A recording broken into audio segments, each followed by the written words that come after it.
Mais de 40 recém-nascidos morreram durante o mês de junho nas UTIs neonatais da Santa Casa de Misericórdia do Pará. Na ocasião, os números foram confirmados pela Secretaria Estadual de Saúde. A denúncia feita pelo Sindicato dos Médicos ao Ministério Público Estadual levantou a possibilidade das mortes terem sido causadas por um surto de bactéria nas UTIs neonatais da Santa Casa. Quando a gente denunciou, inclusive, esses fatos mais recentes de óbito na Santa Casa, uma das questões que a gente apontou era que a Santa Casa não estava cumprindo as normas determinadas pela Comissão de Controle de Infecção Hospitalar, que isso é um fator preponderante para o aumento do número de mortes. Quando você pede um bloqueio de determinadas unidades, seja uma CTI, seja uma enfermaria ou uma unidade semi-intensiva, é porque aquela sala está infectada. Isso nem sempre tem sido obedecido pela direção da Santa Casa. Então isso contribui com certeza para o aumento do número de mortes, como foi denunciado anteriormente. O caso ganhou destaque na imprensa do Pará e de outros estados do Brasil. O governador Simão Jatene chamou os jornalistas e tentou explicar que o problema seria a falta de atendimento básico nas unidades de saúde do interior. A entrevista coletiva acabou em bate-boca com a imprensa. É a senhora que fez essa reportagem? Não, senhor. Então eu já tenho dificuldade de discutir com a senhora. Eu tenho certeza, senhor governador, que o senhor tem uma assessoria de comunicação competente, que assim como fez a verificação deste material, acompanha diariamente tudo que é feito, tudo que é divulgado em relação ao governo, e a reportagem da dona Tânia Maria foi exibida no diário online também, através do vídeo que foi exibido, o sofrimento desta mulher, assim como também o sofrimento da mãe Jane Guerreiro, que deu à luz no dia 28 de maio no Hospital Santa Casa e perdeu o bebê por conta de uma infecção hospitalar, como foi constatado no atestado de óbito.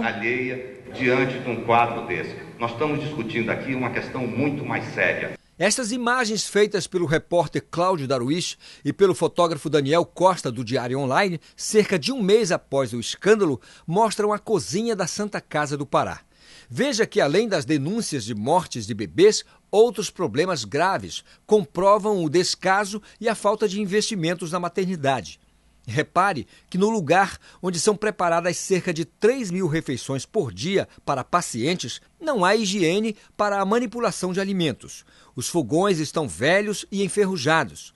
Restos de comida nos ralos. A madeira do balcão está deteriorada. O ventilador está empoeirado e o avental, ainda sujo de sangue, fica pronto para ser usado novamente. Na sala de preparo de carnes, falta limpeza e a câmara frigorífica já desativada. Mais um flagrante absurdo, um rato morto apodrecendo no local. Eu estou aqui ao lado de uns fogões na cozinha da Santa Casa. A pergunta que eu posso fazer ao internauta, ao telespectador, ao leitor é: você comeria alimentos preparados nessas condições, neste ambiente? Uma pergunta aos profissionais de saúde, de nutrição, de medicina, de neonatologia. Essas condições sanitárias que vocês estão vendo aqui do meu lado, elas são propícias à proliferação de bactérias? Dá para ver claramente que é um local insalubre.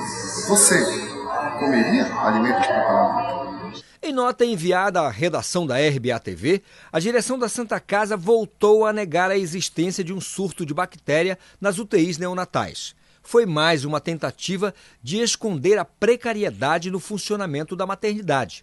Este documento prova que, depois do anúncio das mortes, as UTIs 2 e 3 e a ala cirúrgica da maternidade foram interditadas por causa de contaminação por enterococos, do tipo resistente à vancomicina. De acordo com o documento, as medidas foram tomadas para bloquear as áreas críticas.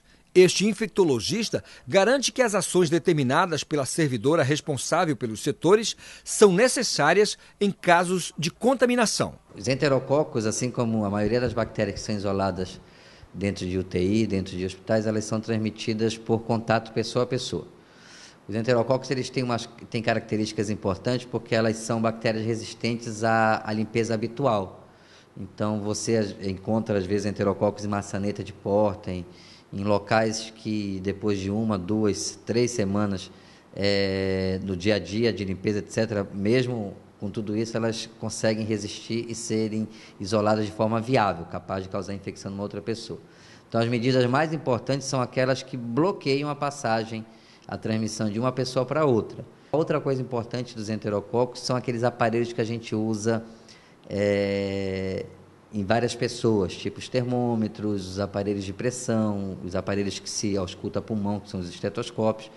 Então, isso em locais onde você tem uma superlotação, em locais onde você tem dificuldade desse material, onde tem número reduzido, você tem dificuldade de manter um para cada. Flávio Roberto, diretor da Associação dos Servidores da Saúde do Pará, diz que o governo tentou enganar a imprensa e a opinião pública sobre a contaminação e que isso colocou em risco a vida de pacientes e de funcionários da Santa Casa. Você mentindo para a sociedade, para si mesmo, né? Você está mentindo para si mesmo. A bactéria, todo mundo sabe que existe a probabilidade de extensão.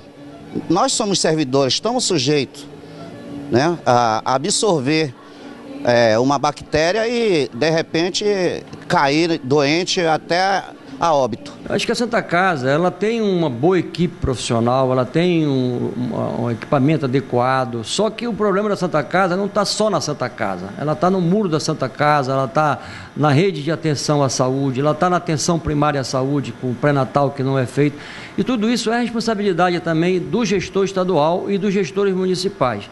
Se todo mundo cumprir a sua prerrogativa do que deve ser feito realmente, nós vamos ter uma saúde de melhor qualidade, com certeza.